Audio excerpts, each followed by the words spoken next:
नमस्कार। जरा सोचिए, कोई दस्तावेज जो 70 साल से भी पहले लिखा गया हो, क्या वो आज के दौर में भी उतना ही मायने रख सकता है?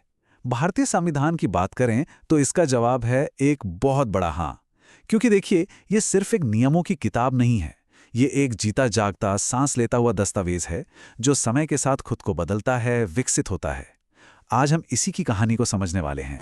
आज की हमारी चर्चा में सबसे पहले एक दिलचस्प विरोधाभास को देखेंगे। फिर ये समझेंगे कि हमारे संविधान में बदलाव की प्रक्रिया क्या है, इसमें हमारी न्यायपालिका का क्या रोल है और वो कौन सी चीज़ है जिससे कभी बदला ही नहीं जा सकता। और आखिर में हम ये भी देखेंगे कि ये पूरा संवाद आज भी कैसे चल रहा है। तो चलिए पहले हिस्से से शुरू करते हैं। स्थायी विरोधाभास मतलब सवाल सीधा सा है कि भारत का संविधान इतने लंबे समय तक कामयाब कैसे रहा। सबसे पहले एक बहुत ही बुनियादी सवाल पर सोचते हैं। क्या किसी संविधान को पत्थर की लकीर होना चाहिए जिसे कभी बदला ही न जा सके? सच तो ये है कि ऐसा कोई दस्तावेज नहीं हो सकता जो हमेशा के लिए परफेक्ट हो।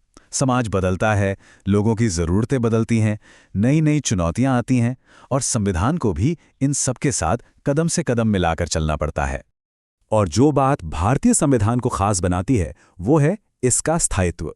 सोचिए, जहां भारत 1950 से एक ही संविधान से चल रहा है, वहीं फ्रांस जैसे देश में पिछले 200 सालों में कई गणराज्य बने और 1793 के बाद तो न जाने कितनी बार नए संविधान बनाए और अपनाए गए। ये वाकई में एक बड़ी बात है। तो फिर इसकी कामयाबी का राज क्या है? राज ये नहीं कि हमारा संविधान परफेक्ट है, बल्कि ये है कि इसे बनाने वाले लोग बहुत दूर की सोचते थे। उन्होंने जानबूझकर एक ऐसा दस्तावेज तैयार किया जिसमें समय और हालात के हिसाब से बदलने की गुंजाइश पहले से ही रखी गई थी। और यही बात हमें हमारे अगले हिस्से पर ले आती है, दृढ़ता और लचीलेपन का संतुलन। ये हमारे संविधान के डिजाइन का, कह सकते हैं कि, मूल मंत्र है। चलिए इन दो शब्दों को थोड़ा और समझते हैं। एक होता है लचीला संविधान, जिसमें बदलाव करना काफी आसान होता है, और दूसरा होता है कठोर संविधान, जिसमें संशोधन करना बहुत ही मुश्किल होता है। कठोर होने का फायदा ये है कि वो संविधान को बार बार होने वाले राजनीतिक बदलावों से बचाता है। दोनों के अपने अपने फायदे और नुकसान हैं। तो हमारे संविधान निर्माताओं ने क्या किया? उन्होंने एक बीच का बहुत ही संतुलित रास्ता अपनाया। उन्होंने एक ऐसा मॉडल बनाया जो न तो ब्रिटेन की तरह एकदम लचीला है और न ही अमेरिका की तरह एकदम कठोर। हमारा संविधान इन दोनों का एक बहुत ही अनोखा संगम है। इस बात को समझने के लिए अमेरिका का उदाहरण देखिए। 200 से भी ज्यादा सालों में उनके संविधान में सिर्फ 27 बार संशोधन हुए हैं। सिर्फ 27। ये दिखाता है कि उनकी व्यवस्था कितनी ज्यादा कठोर है और इसकी तुलना में भारत का नजरिया कितना संतुलित और व्यवहारिक है। तो चलिए अब आगे बढ़ते हैं और देखते हैं कि ये सब असल में काम कैसे करता है। अब हम बदलाव की उस प्रक्रिया को समझेंगे जिसका जिक्र हमारे संविधान के अनुच्छेद 368 में किया गया है। अनुच्छेद 368 में मुख्य रूप से दो तरीके बताए गए हैं। पहला है विशेष बहुमत।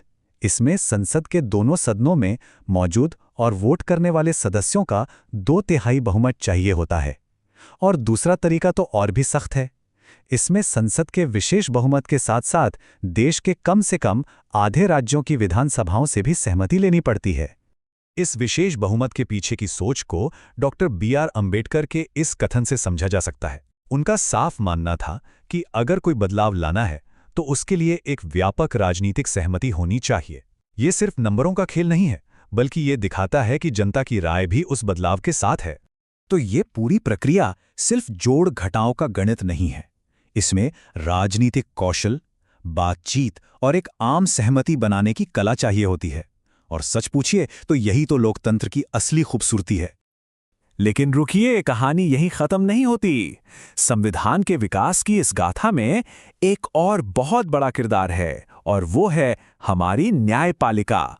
तो चलिए अब उसकी भूमिका को भी समझते हैं। और यहीं से एक बहुत बड़ा सवाल खड़ा होता है, क्या संसद, जिसे जनता चुनती है, उसके पास संविधान को किसी भी हद तक बदलने की असीमित शक्ति है, या फिर उसकी शक्ति पर भी कोई सीमा है? इसी सवाल की वजह से संसद और सर्वोच्च न्यायालय के बीच एक तरह का टकराव शुरू हुआ। एक तरफ थी संसद की कानून बनाने की शक्ति और दूसरी तरफ थी सर्वोच्च न्यायालय की संविधान की रक्षा करने की जिम्मेदारी। और इसी टकराव ने भारत के कानूनी इतिहास को हमेशा के लिए बदल दिया।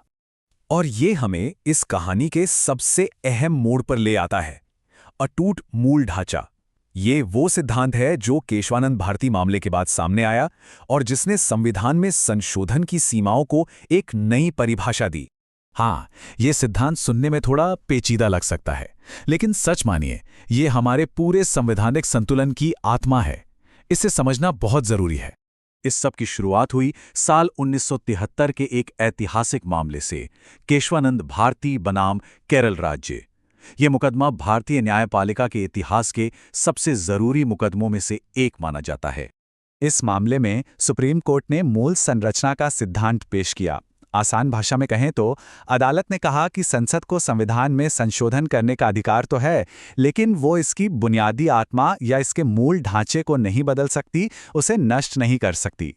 इस एक फैसले के नतीजे बहुत दूर तक गए। इसने संसद के संशोधन करने की शक्ति पर एक साफ लकीर खींच दी। इसने कहा कि संविधान के किसी भी हिस्से को बदलिए, बस उसकी आत्मा को हाथ मत लगाइए।